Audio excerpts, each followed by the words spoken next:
ಪ್ರತಿ ಸಮಸ್ಯೆಗೆ ಒಂದು ಪರಿಹಾರವಿರುತ್ತದೆ, ಪ್ರತಿ ನೆರಳಿಗೆ ಒಂದು ಬೆಳಕಿರುತ್ತದೆ, ಹಾಗೆ ಪ್ರತಿ ನೋವಿಗೆ ಒಂದು ಸಾಂತ್ವನ ಇದ್ದೇ ಇರುತ್ತದೆ. ಒಂದು ಆಲೋಚನೆ ನಮಗೆ ನಿದ್ದೆ ಮಾಡಲು ಬಿಡುತ್ತಿಲ್ಲವೆಂದರೆ ಅದು ನಾವು ಸಾಧಿಸಲು ಹೊರಟಿರುವ ವಿಚಾರ ಆಗಿರಬೇಕು, ಅಥವಾ ನಮಗಿರುವ ಸಮಸ್ಯೆಯದ್ದಾದರೂ ಆಗಿರಬೇಕು. ಸಾಧಿಸಲು ಹೊರಟಿರುವ ವಿಚಾರ ನಿದ್ದೆ ಮಾಡಲು ಬಿಡುತ್ತಿಲ್ಲವೆಂದರೆ ಖಂಡಿತವಾಗಿಯೂ ನೀವು ಯಶಸ್ವಿ ಆಗುವಿರೆಂದು. ನಿನ್ನನ್ನು ಗೌರವಿಸುವವರನ್ನು ಗೌರವಿಸು, ಹಾಗೆ ನಿನ್ನನ್ನು ಅವಮಾನಿಸುವವರನ್ನೂ ಗೌರವಿಸು.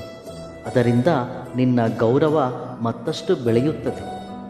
ಮನುಷ್ಯನಿಗೆ ಬೇಕಾಗಿರುವುದು ಆಸ್ತಿ ಅಂತಸ್ತುಗಳಷ್ಟೇ ಅಲ್ಲ, ಅನುಬಂಧಗಳು, ಆತ್ಮೀಯತೆಗಳು. ಆಸ್ತಿಗಳು ಕರಗಿ ಹೋದರೂ ಸಂಪಾದಿಸಬಹುದು, ಆದರೆ ಅನುಬಂಧಗಳು ದೂರವಾದರೆ ಸಂಪಾದಿಸುವುದು ಕಷ್ಟ. ನಿನಗೆ ಸಹಾಯ ಮಾಡಿದವರನ್ನು ಯಾವತ್ತೂ ಮರೆಯಬೇಡ. ನಿಮ್ಮನ್ನು ಪ್ರೀತಿಸಿದವರನ್ನು ಯಾವುದೇ ಪರಿಸ್ಥಿತಿಯಲ್ಲೂ ದ್ವೇಷಿಸಬೇಡ, ಹಾಗೆ ನಿಮ್ಮನ್ನು ನಂಬಿದವರನ್ನು ಮೋಸ ಮಾಡಬೇಡ. ನಾವು ಜೀವನದಲ್ಲಿ ಇಡೀ ದಿನದಲ್ಲಿ ಹಲವಾರು ಕೆಲಸಗಳಿಗೆ ತೊಡಗಿರುತ್ತೇವೆ. ಉದ್ಯೋಗ, ಸಂಸಾರ, ಶಿಕ್ಷಣ, ಪ್ರಯಾಣ, ಹೀಗೆ ಹಗಲೆಲ್ಲ ಹಲವಾರು ಕೆಲಸಗಳಿಂದ ಶ್ರಮವಹಿಸಿ ವಿಶ್ರಾಂತಿಗಾಗಿ ನಾವು ರಾತ್ರಿ ಮಲಗುತ್ತೇವೆ. ನಾವು ಪ್ರತಿದಿನವೂ ಮಲಗುವ ಮುನ್ನ 1 ಗಂಟೆಯ ಸಮಯವು ಅತ್ಯಂತ ಪ್ರಮುಖವಾದದ್ದು. ಆ ಸಮಯದಲ್ಲಿ ನಾವು ಮಾಡುವ ಕೆಲಸಗಳು ಖಂಡಿತವಾಗಿಯೂ ನಮ್ಮ ಜೀವನವನ್ನು ಬದಲಾಯಿಸುತ್ತವೆ. ವಿಜ್ಞಾನವು ಇದನ್ನೇ ಹೇಳಿದೆ. ಆ ಸಮಯದಲ್ಲಿ ನಾವು ಮಾಡುವ ಕೆಲಸಗಳು ನಾಳೆಯ ಜೀವನಕ್ಕೆ ಬಹಳ ಪರಿಣಾಮವನ್ನು ಬೀರುತ್ತವೆ ಎಂದು. ನಾವು ಮಲಗುವ ಮೊದಲು ನಾವು ಮಾಡುವ ವಿಚಾರಗಳು, ಹವ್ಯಾಸಗಳು, ಇತರರೊಂದಿಗಿನ ನಡವಳಿಕೆ, ನಮ್ಮ ಯೋಚನೆಗಳು ನಾವು ಮಲಗಿದಾಗ ನಮ್ಮ ಸುಪ್ತ ಪ್ರಜ್ಞೆಯಲ್ಲಿ ಬಂದಿಯಾಗುತ್ತವೆ. ನಮ್ಮ ಇಡೀ ಜೀವನವನ್ನು ರೂಪಿಸಿಕೊಳ್ಳುವುದಕ್ಕೆ ಸಹಕಾರಿಯಾಗುತ್ತದೆ. ಮಲಗುವ ಮುನ್ನ 1 ಗಂಟೆಯ ಸಮಯದಲ್ಲಿ ನಮ್ಮ ಯೋಚನೆಗಳು ಸಕಾರಾತ್ಮಕವಾಗಿರಲಿ. ಒಳ್ಳೆಯ ಪ್ರಭಾವ ಬೀರುವ ಹವ್ಯಾಸಗಳು ರೂಢಿಸಿಕೊಳ್ಳಬೇಕು. ಮುಖ್ಯವಾಗಿ ಕುಟುಂಬದೊಂದಿಗೆ ಸಮಯವನ್ನು ಕಳೆಯಬೇಕು. ಜೊತೆಯಲ್ಲಿ ಒಳ್ಳೆಯ ವಿಚಾರಗಳನ್ನು ಚರ್ಚಿಸಬೇಕು. ಸ್ಫೂರ್ತಿದಾಯಕ ಪುಸ್ತಕಗಳನ್ನು ಓದುವುದು, ಹಾಗೆ ನಾಳೆಯ ದಿನದಲ್ಲಿ ಮಾಡಬೇಕಾಗಿರುವ ಅತಿ ಮುಖ್ಯವಾದ 3 ಕೆಲಸಗಳನ್ನು ಪಟ್ಟಿ ಮಾಡುವುದು. ಇಡೀ ದಿನದಲ್ಲಿ ನಾವು ಮಾಡಿದ ಮತ್ತು ಇತರರು ನಮಗೆ ಮಾಡಿದ ಒಳ್ಳೆಯ ಕೆಲಸಗಳಿಗೆ ಕೃತಜ್ಞತೆ ಸಲ್ಲಿಸಬೇಕು. ಕೃತಜ್ಞತೆ ಸಲ್ಲಿಸುವುದು ಅತ್ಯಂತ ಪ್ರಮುಖ ಅಂಶ. ನಾವು ಯಾರಿಗೇ ಆಗಲಿ ಕೃತಜ್ಞತೆಯಿಂದ ಇದ್ದಾಗ ಪ್ರಕೃತಿ ನಮಗೆ ಎಲ್ಲವನ್ನೂ ಕೊಡುತ್ತದೆ. ಅದು ಕುಟುಂಬದಲ್ಲಿ, ಉದ್ಯೋಗದಲ್ಲಿ, ವ್ಯವಹಾರದಲ್ಲಿ ಅಥವಾ ಇನ್ನಿತರ ಯಾವುದೇ ಕ್ಷೇತ್ರದಲ್ಲಿ ಆಗಲಿ, ನಮಗೆ ಮಾಡಿದ ಒಳ್ಳೆಯದಕ್ಕೆ ಕೃತಜ್ಞತೆಯಿಂದ ಇರುವುದು. ಕೃತಜ್ಞತಾ ಭಾವನೆ ಅತ್ಯಂತ ಶಕ್ತಿ ಮತ್ತು ಶಾಂತತೆ. ಇದು ಪ್ರಕೃತಿಯಲ್ಲಿನ ರಹಸ್ಯ. ನಮಗೆ ನಾವು ಹಾಗೂ ಇತರರಿಗೆ ಕೃತಜ್ಞತೆ ಸಲ್ಲಿಸಿ ಮಲಗಿದಾಗ ನಾಳೆಯ ಜೀವನವು ತುಂಬ ಸುಂದರ, ಶಾಂತಿ, ಸಮೃದ್ಧಿಯಿಂದ ಕೂಡಿರುತ್ತದೆ. ಯಾರೆಲ್ಲ ಉನ್ನತ ಯಶಸ್ಸನ್ನು ಪಡೆದಿರುವರೋ ಅವರೆಲ್ಲ ಈ ರೀತಿಯ ಒಳ್ಳೆಯ ಹವ್ಯಾಸಗಳನ್ನು ರೂಢಿಸಿಕೊಂಡವರೇ.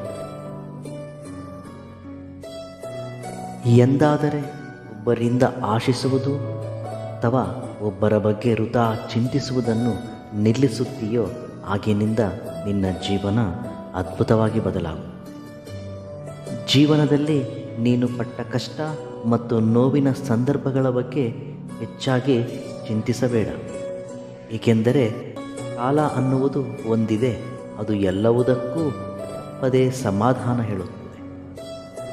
ಗುಂಪಿನೊಂದಿಗೆ ತಪ್ಪು ದಾರಿಯಲ್ಲಿ ಹೋಗುವುದಕ್ಕಿಂತ ಸರಿದಾರಿಯಲ್ಲಿ ಒಂಟಿಯಾಗಿ ಪ್ರಯಾಣಿಸುವುದೇ ತುಂಬ ಒಳ್ಳೆಯದು. ಸಾಧ್ಯವಾದರೆ ನೀನು ಒಬ್ಬರ ಸಂತೋಷಕ್ಕೆ ಕಾರಣವಾಗು, ಆದರೆ ಮತ್ತೊಬ್ಬರ ಕಣ್ಣೀರಿಗೆ ಕಾರಣವಾಗಬೇಡ. ಏಕೆಂದರೆ ಅದು ಎಂದಾದರೂ ಮರಳಿ ನಿನಗೇ ಬರುತ್ತದೆ. ಕೋಪದಲ್ಲಿ ಆಡಿದ ಮಾತಿಗೆ ಬೆಲೆ ಕೊಟ್ಟರೆ ಮನಸ್ಸು ಒಡೆದು ಹೋಗುತ್ತದೆ. ಅದೇ ಕೋಪದ ಹಿಂದೆ ಇರುವ ನೋವನ್ನು ಅರ್ಥ ಮಾಡಿಕೊಂಡರೆ ಆ ಸಂಬಂಧ ಶಾಶ್ವತವಾಗುತ್ತದೆ. ಆ ರೀತಿ ಇರಲು ನಮಗೆ ಬೇಕಾಗಿರುವುದು ಎರಡು ಆಯುಧಗಳು: ಕಿರುನಗೆ ಮತ್ತು ಮೌನ. ಕಿರುನಗೆಯಿಂದ ಬಹಳ ಸಮಸ್ಯೆಗಳನ್ನು ಪರಿಹರಿಸಿಕೊಳ್ಳಬಹುದು. ಹಾಗೆ ಮೌನದಿಂದ ಬಹಳ ಸಮಸ್ಯೆಗಳು ಬಾರದ ಹಾಗೆ ನೋಡಿಕೊಳ್ಳಬಹುದು. ನೆನಪಿಟ್ಟುಕೊಳ್ಳಿ, ಜೀವನ ಅಂದರೆ ಇಷ್ಟೇನಾ ಅಂತ ಈಗ ಅನಿಸಬಹುದು.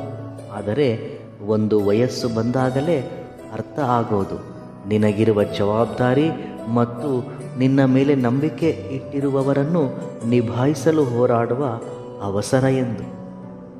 ಮನುಷ್ಯನಿಗೆ ವಯಸ್ಸು ಬೆಳೆಯುವುದರೊಂದಿಗೆ ಜೀವನದ ಅನುಭವ ಕೂಡ ತಿಳಿಯಬೇಕು. ಆಲೋಚನಾ ವಿಧಾನ, ಪ್ರವರ್ತನೆಯಲ್ಲಿ ಒಳ್ಳೆಯದು ಮತ್ತು ಕೆಟ್ಟದ್ದನ್ನು ತಿಳಿಯಬೇಕು. ಆಗಲೇ ಮನುಷ್ಯನಿಗೆ ಕುಟುಂಬದಲ್ಲಿ ಮತ್ತು ಸಮಾಜದಲ್ಲಿ ಬೆಲೆ ಮತ್ತು ಗೌರವ.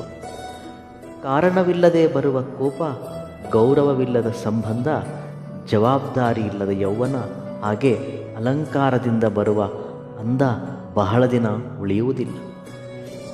ದೇವರು ನಮ್ಮ ಜೊತೆಗಿಲ್ಲ, ನಮ್ಮ ಮನಸ್ಸಿನಲ್ಲಿಯೂ ಇಲ್ಲ, ಕೇವಲ ನಮ್ಮ ಆತ್ಮವಿಶ್ವಾಸದಲ್ಲಿರುತ್ತಾನೆ. ದೇವರು ಅಂದರೆ ನಂಬಿಕೆ, ವಿಶ್ವಾಸ. ಜೀವನ ಪ್ರಶಾಂತವಾಗಿ ಸಾಗಲು ಬಹುಮುಖ್ಯವಾಗಿ ಯಾವತ್ತೂ ಯಾರ ಮೇಲೂ ಅತಿಯಾಗಿ ನಿರೀಕ್ಷೆ ಇಟ್ಟುಕೊಳ್ಳಬೇಡ. ಅದು ವ್ಯಕ್ತಿ, ವಸ್ತು, ವಿಷಯ ಯಾವುದೇ ಆಗಲಿ. ನಿರೀಕ್ಷೆ ಯಾವತ್ತೂ ಸುಳ್ಳಾಗುತ್ತದೆ. ಅತಿಯಾದ ಪ್ರೇಮವೂ ಬೇಡ, ಅದು ಮೋಹವಾಗಿ ಶಾಂತತೆಗೆ ಭಂಗವಾಗುತ್ತದೆ. ಹಾಗೆ ಅತಿಯಾದ ನಂಬಿಕೆಯೂ ನಮಗೆ ನಿರಾಸೆಯನ್ನೇ ಉಳಿಸುತ್ತದೆ.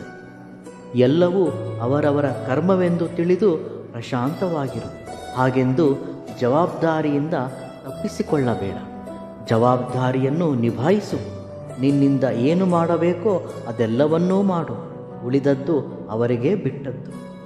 ಹಾಗೆ ಬಹಳಷ್ಟು ಆಸ್ತಿ ಅಂತಸ್ತುಗಳನ್ನು ಸಂಪಾದಿಸುವುದೇ ಜೀವನವೆಂದು ತಿಳಿಯಬೇಡ. ಜೀವನ ಹುಟ್ಟು ಸಾವಿನ ನಡುವೆ ಪಯಣ. ಈ ಪಯಣ ಸುಗಮವಾಗಿ ಸಾಗಲಿ ಅಷ್ಟೇ. ಅದಕ್ಕಾಗಿ ಯಾಕಿಷ್ಟು ಹಾಹಾಕಾರ, ಆತುರತೆ? ಸುಮ್ಮನೆ ಪ್ರಶಾಂತವಾಗಿ ಧೈರ್ಯದಿಂದ ಇರಿ, ಶಾಂತಿಯಿಂದ ಇರಿ, ಸಮಾಧಾನದಿಂದ ಇರಿ. ಖಂಡಿತವಾಗಿಯೂ ಎಲ್ಲವೂ ಒಳ್ಳೆಯದೇ ಆಗುತ್ತದೆ. ಇವೆಲ್ಲವುಗಳಲ್ಲಿ ನಿಮಗಿಷ್ಟವಾದ ಸೂಕ್ತಿಯನ್ನು ಕಾಮೆಂಟ್ ಮುಖಾಂತರ ತಿಳಿಸಿ. ವಿಡಿಯೋ ಇಷ್ಟವಾದಲ್ಲಿ ಸಬ್ಸ್ಕ್ರೈಬ್ ಮಾಡಿ ಮತ್ತು ಲೈಕ್ ಮಾಡಿ. ಧನ್ಯವಾದಗಳು.